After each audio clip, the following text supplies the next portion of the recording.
बता दें इस समय देश में आरक्षण का मुद्दा और यूजीसी का वाला मुद्दा छाया हुआ है। इसको लेकर सवर्ण समाज के लोग दिल्ली में डटे हुए हैं और जंतर मंतर पर प्रोटेस्ट करने की तैयारी कर रहे हैं। हालांकि दिल्ली पुलिस की तरफ से उनको परमिशन नहीं दी गई है। इससे पहले सवर्ण समाज ने जंतर मंतर पर प्रोटेस्ट किया था और उसी रात उसके दूसरे दिन दिल्ली पुलिस ने उसको खाली करा लिया। अब यहाँ पर जगह जगह दिल्ली में सवर्ण समाज के लोग डटे हुए हैं और प्रोटेस्ट की पुलिस से परमिशन मांग रहे हैं, लेकिन पुलिस परमिशन नहीं दे रही। हमारे साथ आए हुए भाई साहब, क्या नाम है, अपना परिचय बताइए पहले। सुरेश नौरवा, राष्ट्रीय अध्यक्ष भगवा स्वयंसेवक संघ से। तो क्या सर मांग है आपकी सरकार से? पिछले 1 महीने से हम दिल्ली के अंदर निरंतर इस आरक्षण के विषय पर काम कर रहे हैं। हमारी मांग है कि आरक्षण आर्थिक आधार पर होना चाहिए, आरक्षण गरीब के बच्चे को मिलना चाहिए, आरक्षण मजदूर के बच्चे को मिलना चाहिए, आरक्षण किसान के बच्चे को मिलना चाहिए। जो आरक्षण अमीरों को मिल रहा है, जो पीढ़ी दर पीढ़ी आरक्षण की मलाई खा रहे हैं, उनका आरक्षण खत्म होना चाहिए। इसी विषय को लेकर दिल्ली के जंतर मंतर पर 21 अगस्त से लेकर आज 24 अगस्त हो गया, निरंतर हम डटे हुए हैं। परंतु पुलिस जो प्रदर्शनकारी आ रहे हैं, बाहर से लाखों प्रदर्शनकारी आ रहे हैं, उन पर डंडे बरसा रही है, पुलिस उनको दौड़ा रही है। प्रतिदिन एक दिन के अंदर 100 से 150 बसें भर भर करके इनको 100 किलोमीटर छोड़ रही है, जो कहीं ना कहीं लोकतंत्र की हत्या और हमारे आवाज को दबाने का प्रयास किया जा रहा है। भाई तो सरकार तो आपकी बनाई हुई है।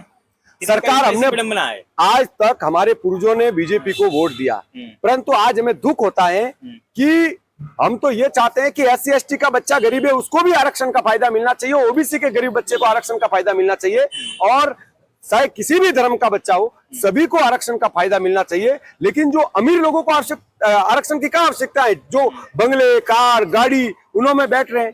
अब चंद्रशेखर रावण जैसे व्यक्तियों को कहाँ आरक्षण की आवश्यकता है? तो हम चाहते हैं कि ऐसे लोगों का आरक्षण खत्म किया जाए और गरीबों को अपना हक मिले। कुल मिला के आपका कहना है क्रीमी लेयर खत्म किया जाए? बिल्कुल।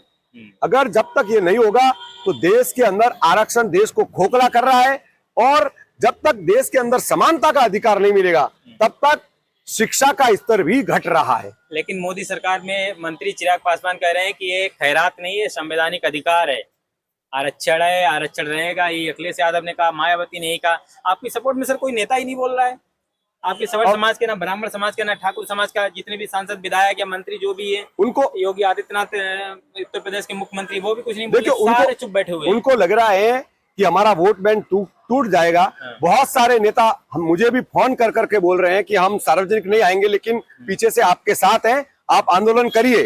वो हमें फोन करके बोल रहे हैं और सार्वजनिक नहीं आ रहे, क्योंकि कहीं ना कहीं उनका वोट बैंक कम होता जा रहा है। परंतु हम बता रहे हैं, ये स्वर्ण समाज ही उनका वोट बैंक है। अगर ये कम हो गया तो ये सत्ता से 100% जाएंगे। इसको इस विषय पर मंथन और चिंतन करना चाहिए, चर्चा करनी चाहिए कि आरक्षण गरीबों को मिले। जब बाबा साहेब अम्बेडकर जी ने आरक्षण लाया था, तब उन्होंने कहा था कि आरक्षण गरीबों को मिले, देश के समानता का अधिकार मिले और उनको ऊंचा लाया जाए। तो आज गरीब तो आरक्षण से वंचित है। झोपड़पट्टी में रहने वाला बच्चा आज भी झोपड़पट्टी में, देखिए आप, और अफसरों के बेटे आरक्षण की पीढ़ी दर पीढ़ी मलाई खा रहे हैं। लेकिन उनका दलित समुदाय का ये भी कहना है कि कई सालों तक तो हमारा सवर्ण समाज ने उत्पीड़न किया, हमको पानी नहीं पीने दिया, कुएं से पानी नहीं पीने दिया, जगह जगह हमको मारा पीटा गया। उनका तो अभी बात करो, अभी इसी तरह की बातें सामने आएंगी।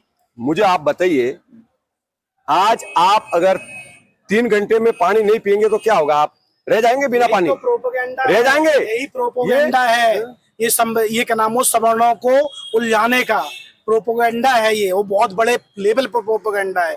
ये जो क्रीमी लेयर है ना SC और OBC की, ये नहीं चाहते उनके गरीब लोगों बन जाए कुछ।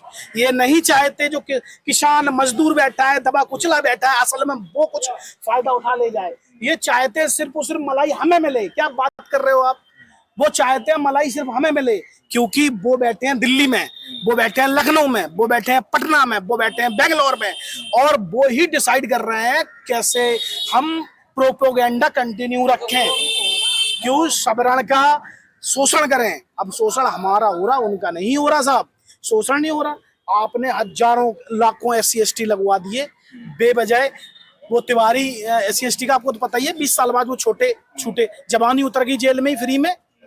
ठीक है, तो ऐसे मुद्दे भारत में लाखों मुद्दे हैं जो फर्जी में ही SC ST मुकदमे में, आरक्षण का डांस कौन झेल रहा है? हमारा बच्चा 25 साल में बूढ़ा हो गया, उनका 35 साल तक चल रहा है। हम नौकरी में -40 वाले मेडिकल स्टूडेंट बन रहे हैं। क्या बात कर रहे हो साहब? एम्स में वो इलाज करेंगे, वो ऑपरेशन करेंगे, हमारा दिल खोलेंगे, दिमाग खोलेंगे। वो जिनके दिमागों में गोबर है, जो लोग साढ़े पढ़े लिखे नहीं है, जो पढ़ाई करने को राजी नहीं है, -40% पे उन्हें मिल जाएगा मेडिकल सीट, और हमारे लोग 90% पे फेल।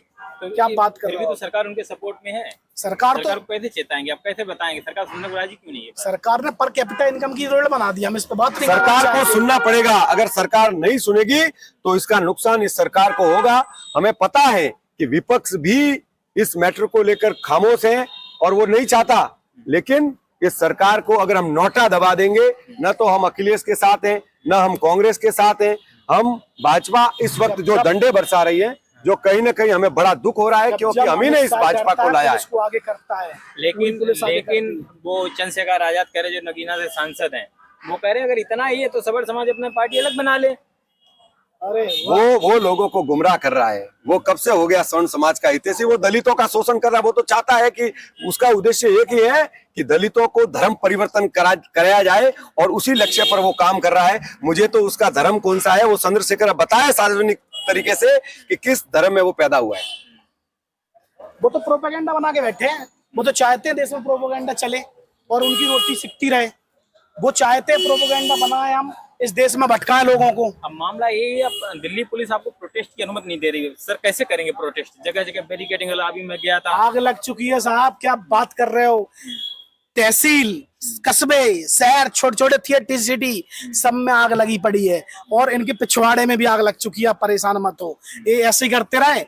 अभी आप सर्वे करा लो, किसी भी बड़े न्यूज चैनल से सर्वे करा लो, आपको 2 मिनट पता चल जाएगा कितने पावर में है ये।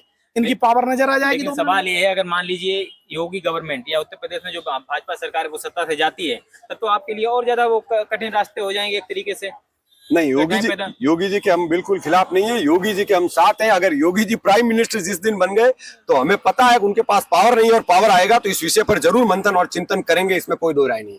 लेकिन सवाल ये भी उठता है कि गवर्नमेंट को ये डर है कि अगर हम इस तरह से आरक्षण पर हटाएंगे या उसमें रिफॉर्म करेंगे, तो जिस तरह से हम 3 बार केंद्र में आए ओबीसी या दलित वोटों की बदौलत, केंद्र सरकार ये जानती है, तो वो वोट हमसे छिटक जाएगा। वो कांग्रेस या बात कर दिया आपने, दलित वोट ओबीसी, हम कहाँ थे वोटिंग में?